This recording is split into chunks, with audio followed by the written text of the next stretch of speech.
All right, now it's time for the Week 9 recap.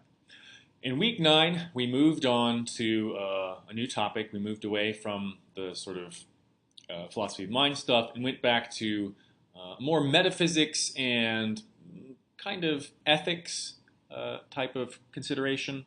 So here we're concerned with the well-known so-called problem of evil argument.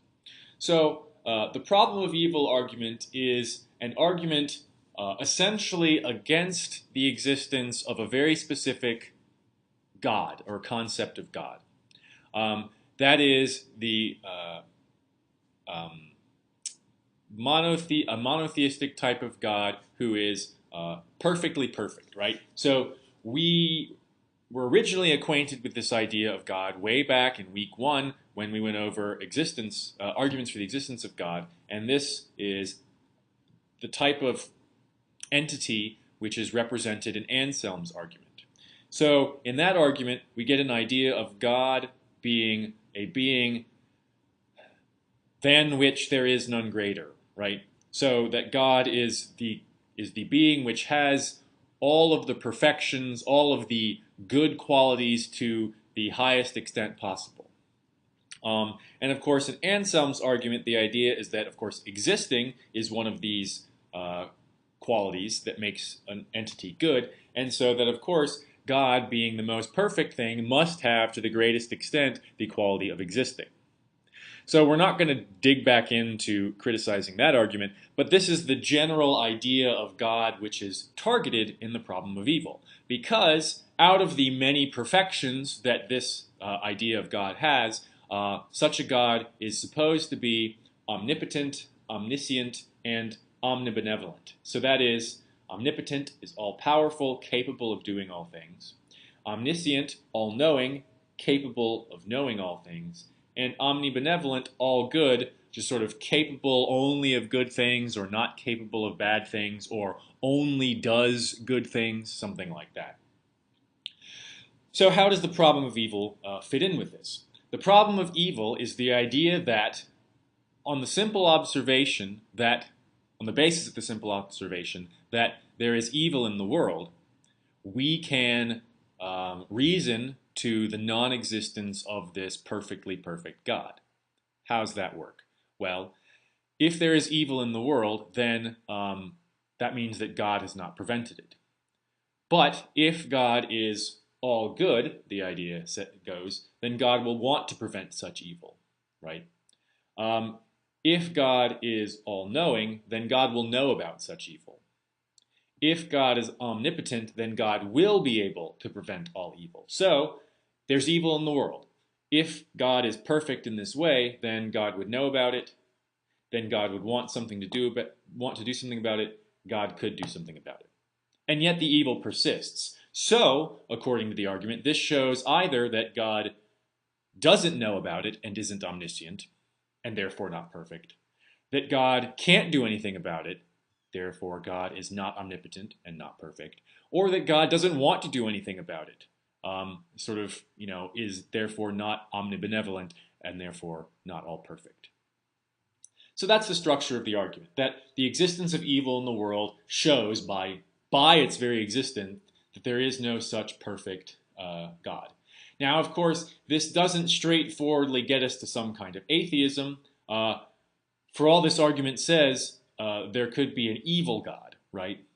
Because if there's evil in the world, if God is sort of not necessarily perfectly evil, but if God is sort of indifferent or God is just kind of a jerk, then that would be a perfect explanation of why there is constantly evil in the world. Because God is indifferent or God is a jerk and God is capable of doing whatever it wants, so sort of just screws with us occasionally, right? That would be an explanation of why there is evil in the world. But of course, that would not get us Anselm's God. That would be a different God than most people are sort of familiar with, sort of revere and worship and all that. So while it doesn't lead us to a general atheism, it does lead us to a specific atheism, an atheism about this specific conception of God. And of course, because that specific conception of God is one which is very important to a great number of individual people and organized religious institutions, this poses a problem. And this is why people sort of care about it so much.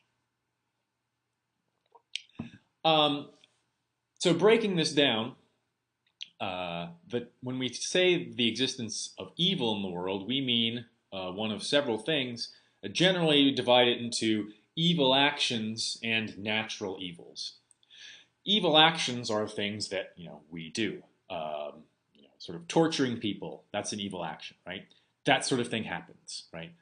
Torturing and killing people, taking from them and reducing them to poverty and misery, even if we don't kill them. This happens every day, everywhere, right? So it's not just that one instance of evil exists either. This sort of evil is pervasive. Evil actions are everywhere, right? We don't have to get into a debate about whether, on balance, the world has more evil actions in it than good actions. All we have to establish is that there are substantial evil actions. And technically, the problem of evil goes through even if there is only one evil action. Because if God is all good, all knowing, and all powerful, then the idea is even that one action would be too much for such a God. And so that even one evil action proves that there is no such God. That's the sort of strength of the argument. Or, yeah. Okay, then there are natural evils, on the other hand, which aren't evil actions, but which are things that afflict human beings or even animals. They're sort of out of their control, which are not based on anything that they have done. So there's no way that we could think that they deserve it, right? Or that it's a consequence of their actions. These can be sort of difficult to pinpoint, especially in our current intellectual climate, where climate being the operative word here, where we understand that some, at least, natural disasters, which are the typical examples of natural evil, some of these natural disasters are probably consequences of our own actions. So we have to try and find an example of some such natural evils which clearly aren't a consequence of our actions. So most major earthquakes probably fall in this category, and then of course consequent upon such earthquakes, tsunamis, some weather occurrences, and some sort of the damage that occurs on the basis of those is not due to our sort of stupidity. You can think of, floods are a primary example that might come to mind, but of course, a lot of the damage that's caused by floods can often be attributed to, civil engineering failing, urban planning failing, things of that nature. So we want to try and avoid that type of example to avoid bickering about to what extent such a thing is or isn't the consequence of human action. So that's why I point to things like major earthquakes and tsunamis. Those just happen, right, because of tectonic stuff, which is outside of our control for the most part, for the time being. So that's the kind of thing that's referred to as natural evil, afflictions that harm living beings which are not a result of anything those living beings did. So both of these types of evil obviously exist. So to refute the problem of evil argument, it won't do to deny that there is evil. And pretty much no one is going to take that route. Instead, you have to deny somehow that these evils are problematic in a way which would show that this perfectly perfect God exists. So one of the primary ways of doing this is the free will argument, saying that overall, the world with its evils, this world with its evils, is better than a world without evil actions, because the world in which there are evil actions is due to free will. Free will is supposed to be this tremendously good thing, which makes the world much morally better or preferable in some way, even with its accompanying evil actions. right? So the idea is that the price, as it were, of free will is the possibility and the actuality of evil actions. And this price is worth it, according to the free will defense against the problem of evil. How does this play into sort of, as it were, absolving God of responsibility for these evil actions? Well, the idea is that God, being omniscient, sees that two possible worlds, and comparing them, the one with free will and its accompanying evils is overall better than the one which has no evils in it but also doesn't have free will. And so God, knowing this, because God is omniscient, and God being omnibenevolent, wanting to bring the better world into existence, and God being omnipotent, being able to bring the better world into existence, therefore brings into existence, or whatever we want to say, manages the world in which there is free will, and then of course some evil actions. That's how the free will defense is sort of meant to save this conception of a perfectly perfect God. Now, how does that deal with natural evil, however? It's not clear that the free will defense can say much about natural evil.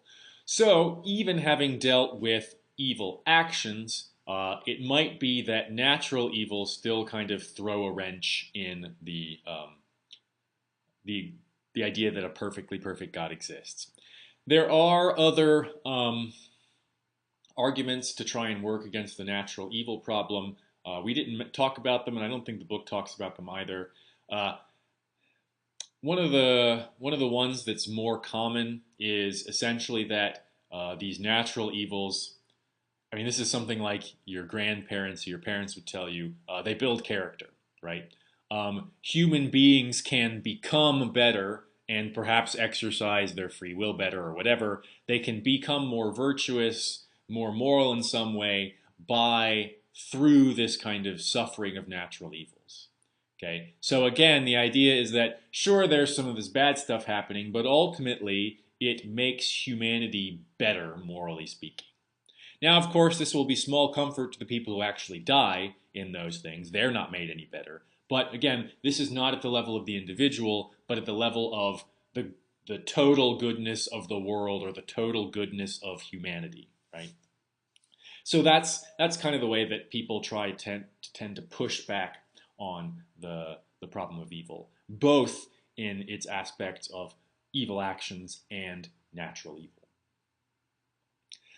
The thing that you read on your own was an argument, again from Anselm, about free will and the power to sin. So Anselm here kind of goes against the grain and does not think that free will automatically has with it the consequence of evil actions. That is, he doesn't think that in being free, you must have the capability to do evil actions. So he talks about a person is more free, in fact, who lacks the capacity to do evil actions because they are sort of immune to sort of temptations to do evil. And the way this works in Anselm's argument is that temptations to do evil subvert your freedom. It's not that you are presented with a tempting evil option and you exercise your freedom and choose to do it. It's rather that the temptation to do evil controls you and saps your free will. That's the way that Anselm is looking at it. So there are two different ways about looking at the relationship between free will and the possibility of evil actions. One looks at it just as a matter of the more choices you have, the freer you are. The other one looks at it, and that's the sort of the more typical one. Anselm's one is more that the more you follow some sort of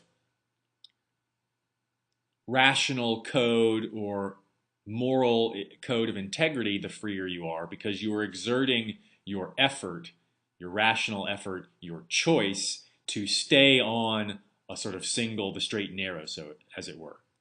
And you have a similar idea like this much later in time in the philosophy of Immanuel Kant, who talks about the idea of autonomy. Autonomous agents for Kant are not agents who do whatever they feel like. Again, agents who do whatever they feel like and act in a sort of inconsistent manner, just sort of satisfying their momentary desires, they are not autonomous according to Kant, right? They are heteronymous. Autonomous people, according to Kant, will all do the exact same thing because autonomous people are rational and there is a unique rational way of acting in each situation, right? So there are two very distinct, diametrically opposed, that is to say, extreme opposites of each other, ways of thinking about what freedom is in various philosophical traditions. And I mention it only because we tend to assume, and most thinkers have tended to assume, that simply the availability of more options makes you more free. And it's important to realize that there is at least another view out there which says that that's simply not the case. And that's sort of what's going on in the Anselm argument. What does that do to the free will defense? Well, it seems to undermine it, right? Because if our being free is not predicated upon our ability to choose evil actions, then the existence of evil actions the problem is posed again, right? It comes back up because Anselm would say, oh no, we could very easily have a world in which everyone had free will, in which there were no evil actions. In fact, that is the only world in which everyone would have free will, is the one in which no one does any evil actions. Or that is the world in which everyone would be most free. So the remaining existence of evil actions shows that we are in fact less free. And so the free will defense kind of falls apart if we take into consideration Anselm's view of things. So just as with everything else in philosophy, it gets rather complicated. These recaps are again meant to give you this high-level view of what's going on, what's at stake, and sort of let you think about the highlights, as it were. So again, hopefully you have found this enlightening and interesting.